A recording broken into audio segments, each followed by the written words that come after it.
رمضان المبارک کی حسین و متبرک ساعتوں میں نوابین اودھ کی یادگار جامع مسجد تحسین گنج میں نہایت پروقار انداز میں مختلف مکاتب فکر کے قاریان قرآن نے مظاہر فن قرات کیا۔ مسجد کا وسیع صحن علماء، قراء، شعراء اور معززین شہر کی موجودگی سے گلزار بنا ہوا تھا۔ لرن آن لائن وتھ فیضان خان کی خوشبختی کہ اسے ان روح پرور مناظر کو کیمرے میں قید کرنے اور نشر کرنے کی سعادت ملی۔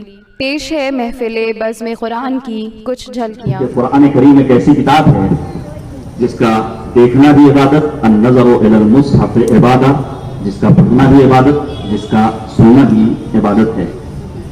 میں ایک حدیث پیش کروں اور اس کے بعد اپنے دوسرے قاری قرآن مجید کو آپ کے حوالے کروں۔ رسول خدا حضرت محمد مصطفیٰ صلی اللہ علیہ وآلہ وسلم پیغمبر اعظم فرماتے ہیں ان هذه القلوب تصدع كما يصدع الحديد قيل يا رسول الله فما جلاؤها قال تلاوة القرآن۔ پیغمبر خاتم فرماتے ہیں کہ دلوں پر کوئی زنگ لگ جایا کرتا ہے جس طرح لوہے پر زنگ لگتا ہے۔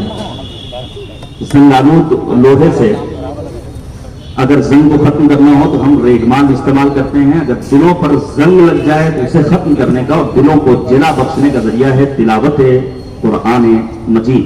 عظیم الشان کتاب، 40 سے زیادہ نام خود قرآن مجید نے اپنے بیان کیے۔ قرآن ذکر ہے، ذکرہ ہے، تذکرہ ہے، برہان ہے، فرقان ہے، نور مبین ہے، بیان ہے، تبیان ہے، تو خدا ہے تیرا جواب نہیں، رحمتوں کا تیری حساب نہیں، ذکر ہر کچھ کو ترکا اس میں ہے، مثل قرآن کوئی کتاب نہیں۔ میں گزارش کر رہا ہوں شہر لکھنؤ کے ممتاز قاری قرآن مسجد خواص مولوی گنج میں خدمت دین انجام دینے والے جناب قاری یحییٰ صاحب سے کہ تشریف لائیں، جنہوں نے مدرسے فرقانیہ سے تعلیم حاصل کی ہے اور اس وقت پورے ملک میں اپنی اقدارات سے جانے اور پہچانے جاتے ہیں۔ آپ حضرات صلوات قرآنی کے ذریعے استقبال کیجیے گا بر محمد و آل محمد۔ اعوذ باللہ من الشیطان الرجیم،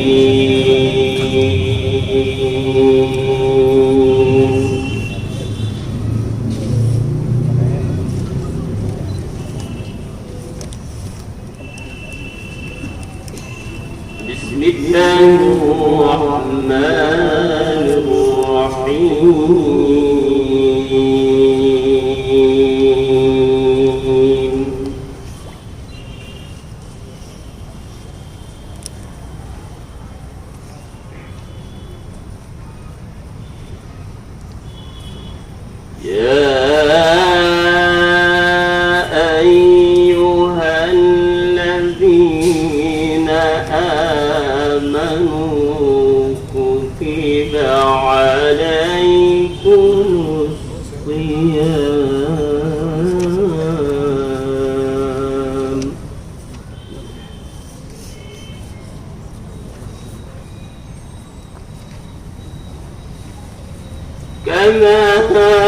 كتب على الذين من قبلكم لعلكم تتقون۔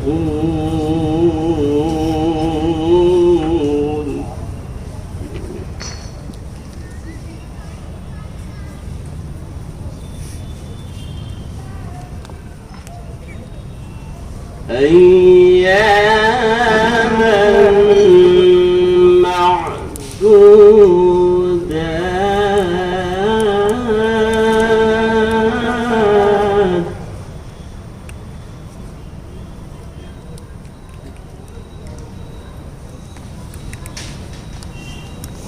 فمن كان منكم مريضا أو على سفر فعدة من أيام أخر۔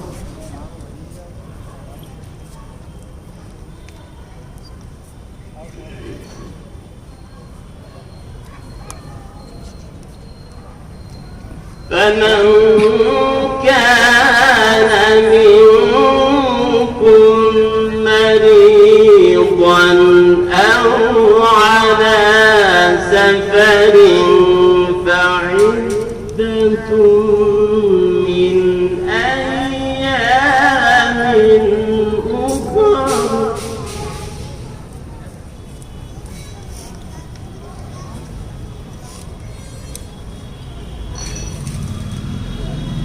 وعلى الذين يطيقونه فدية طعام مسكين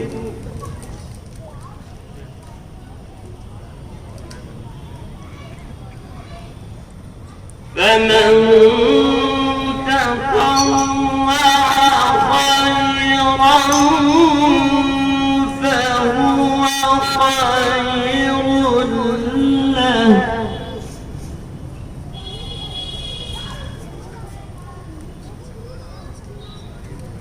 وأن تصوموا خير لكم إن كنتم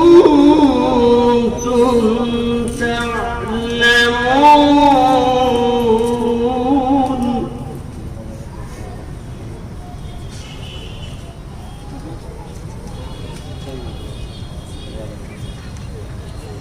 شهر رمضان الذي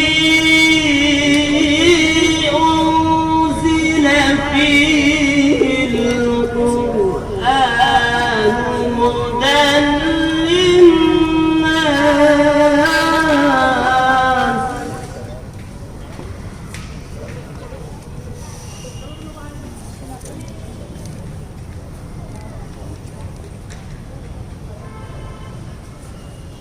شهر رمضان الذي أنزل فيه القرآن هدى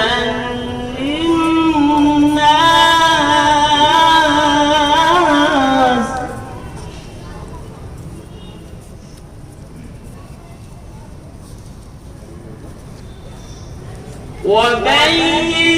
وبينات من الهدى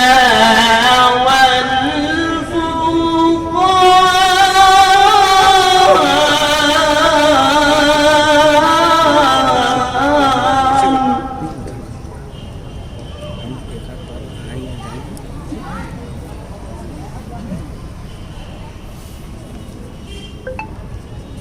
فمن شهد منكم الشهر فليصم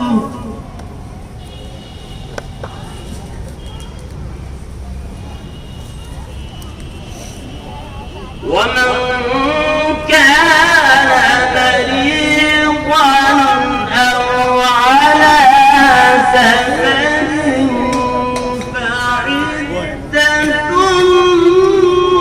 من أيام أخر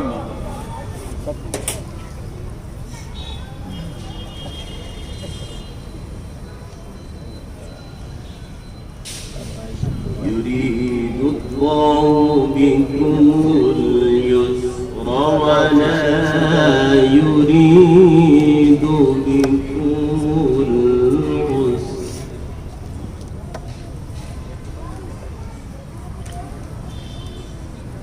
ولتكملوا العدة ولتكبروا الله على ما هداكم ولعلكم تشكرون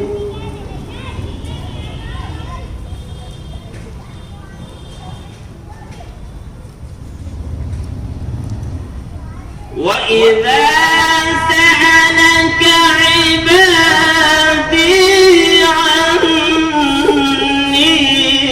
فإني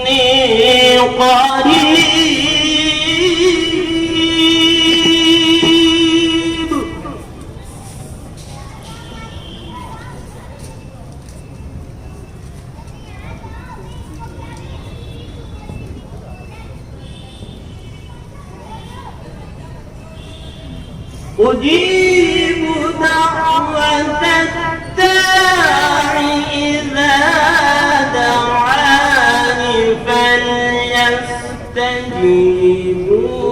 لي وليؤمنوا بي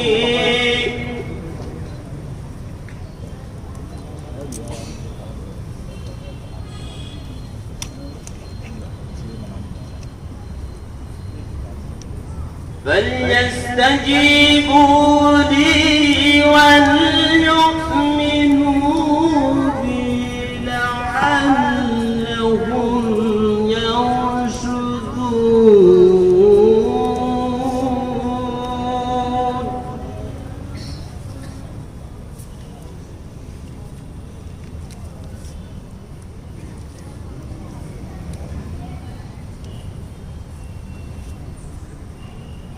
الله أكبر. بسم الله الرحمن الرحيم.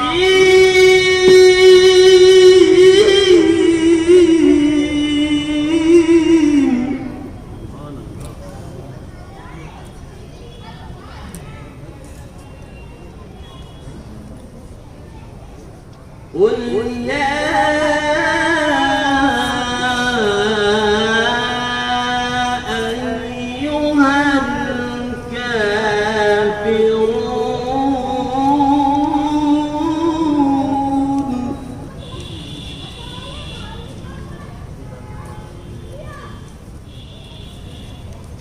لا أعبد ما تعبدون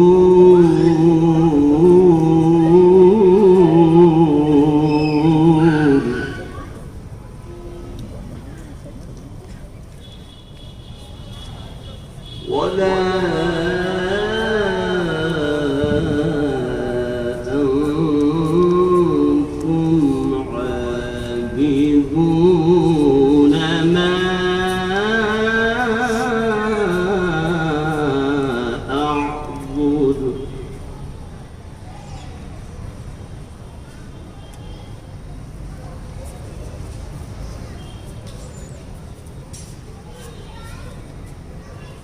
قل يا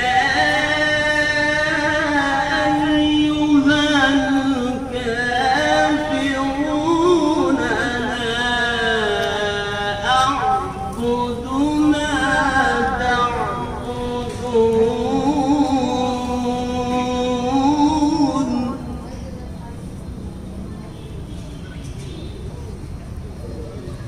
ولا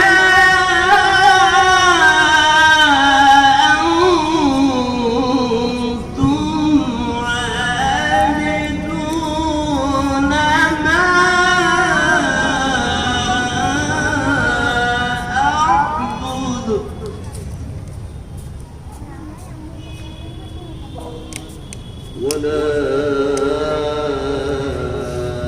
أنا عابد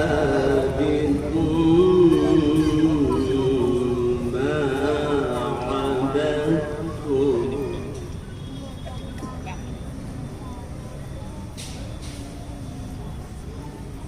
ولا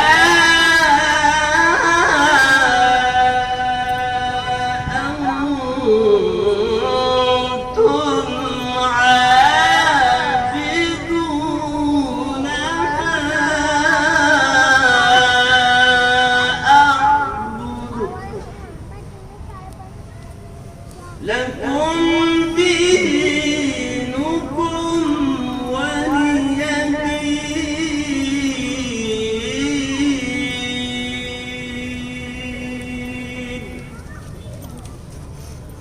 صدق الله العلي العظيم.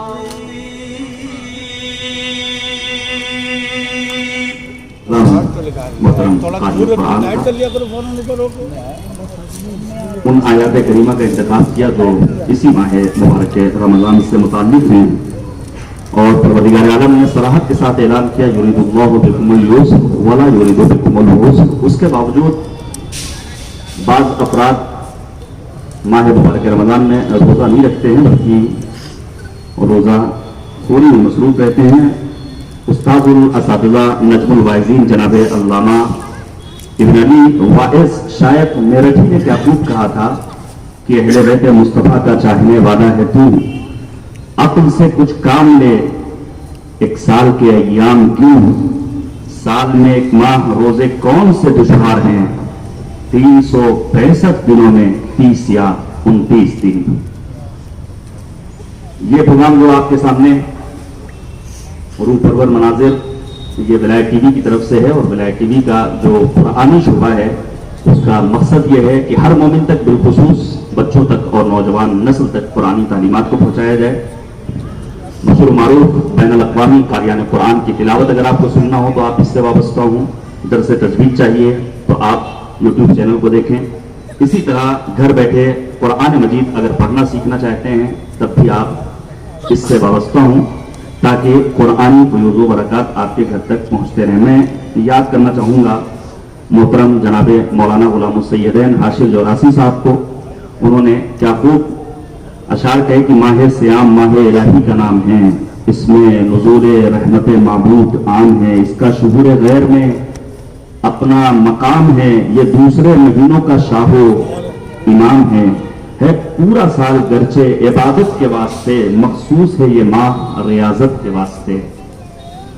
وہ کیوں نہ روزے دار سے مایوس شیطنت رہتا ہے اس مہینے میں، واہ باب مغفرت سائن نے صدق دل سے طلب کی، جو مرحمت آب کرم نے دھو دیا ہر داغ معصیت. ہو زندگی میں اپنا گزر منکرات کا، ہے یہ مہینہ قہر خدا سے نجات کا.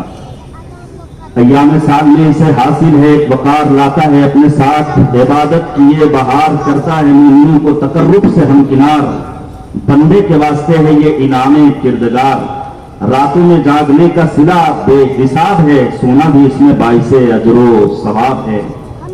اس ماہ کے شرف کے لیے یہ نہیں ہے کم، اس کی ہے ایک رات شب قدر ذی حشم.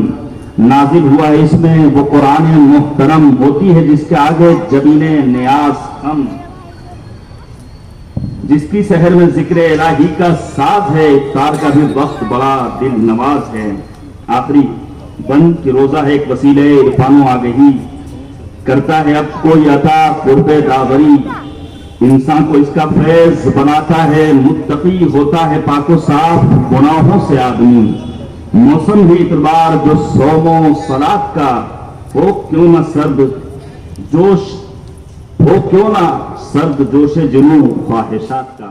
لرن آن لائن کی جانب سے آپ سے بس اتنی التجا ہے کہ ہمارے اس پروگرام کو لائک، شیئر اور سبسکرائب ضرور کریں. ساتھ ہی بیل آئیکن دبانا نہ بھولیں جس سے ہماری ہر ویڈیو آپ تک اپلوڈ ہونے کے ساتھ ہی پہنچ سکے. شکریہ.